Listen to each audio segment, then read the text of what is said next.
In April of 2022, I made a 10-day research trip to Switzerland to examine my family's watchmaking history. During my trip, I hired a car and drove to many spots around the country. Geneva was high on my to-do list, as one of the last great chronometer makers was headquartered here, among many other family watchmakers.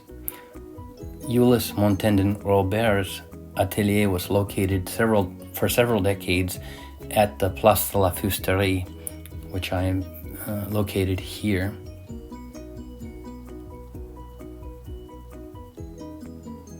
My family hails from the Traverse Valley, which produced scores of watchmakers and technical specialists in the field of horology.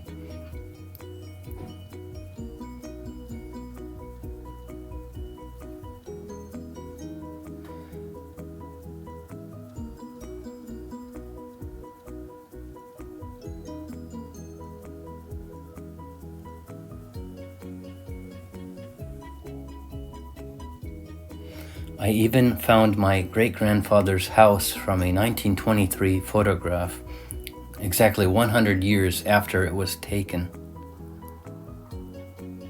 Neuchâtel City was a key destination in my research, containing antique bookshops, the castle's archives, and other key locations around the city.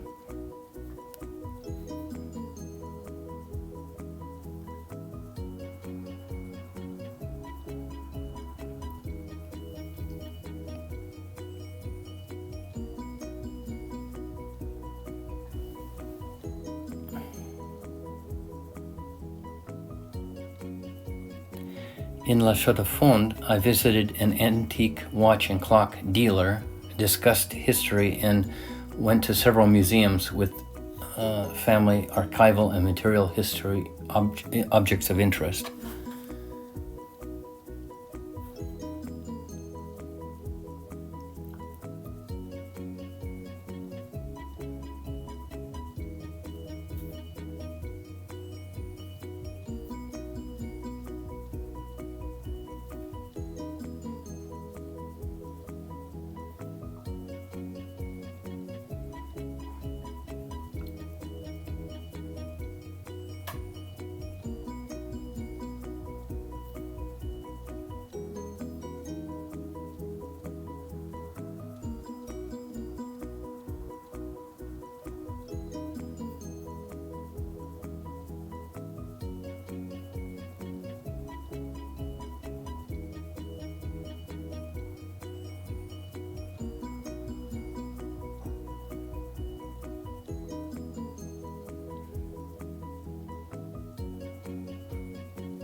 In Le Locle, I visited the Château des Monts, museum and visited key street locations associated with the history of these watchmakers.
Back in the Traverse Valley, I went to a current-day watchmaker whose atelier is nestled on top of a mountain called Napoleon's Hat, Chapeau de Napoleon.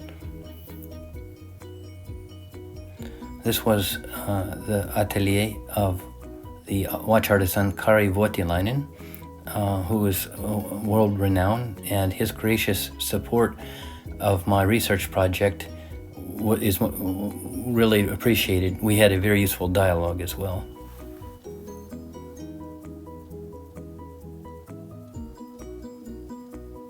While driving south to Geneva, I went through the city of Saint-Croix.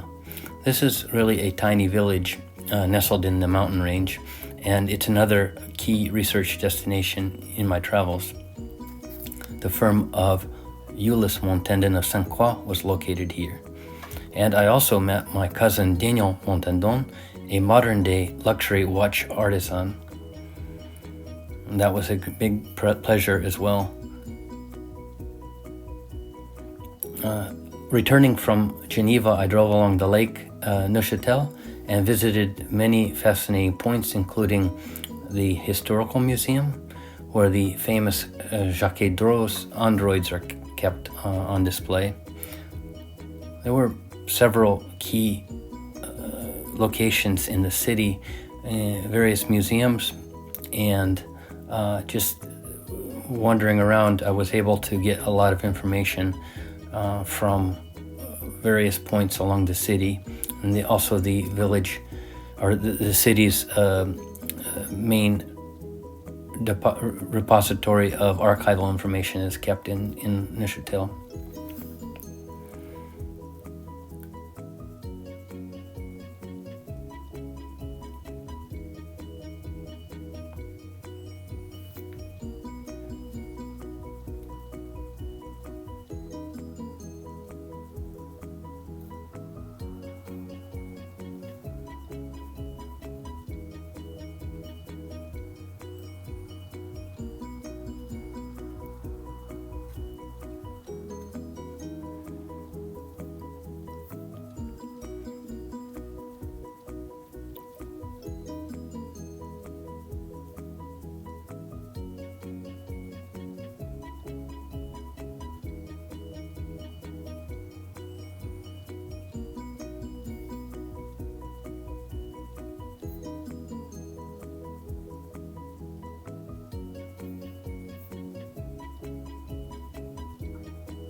My itinerary included a stop at the Castle and Chapel of Valenjan, which holds an especial importance to my family's heritage.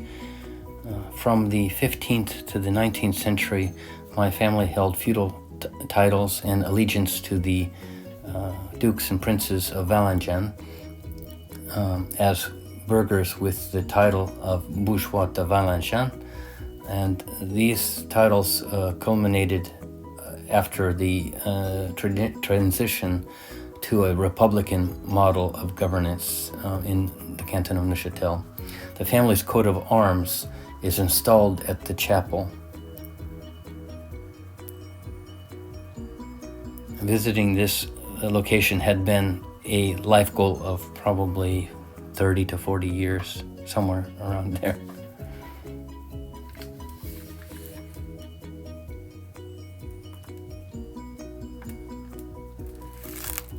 A cultural stop in the heart of Traverse Valley was the Absinthe Museum, which was a testimony to the local brewing crafts and traditions.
A key figure in my family's watchmaking, Charles Adolphe Montandon of Locla, remains a prime interest in my research, which continues. He was the main director of Montandon Frères Locla during its activity. Thank you for watching my video and for your interest. I appreciate your comments and invite you to stay tuned for more research findings on this channel. Bye-bye.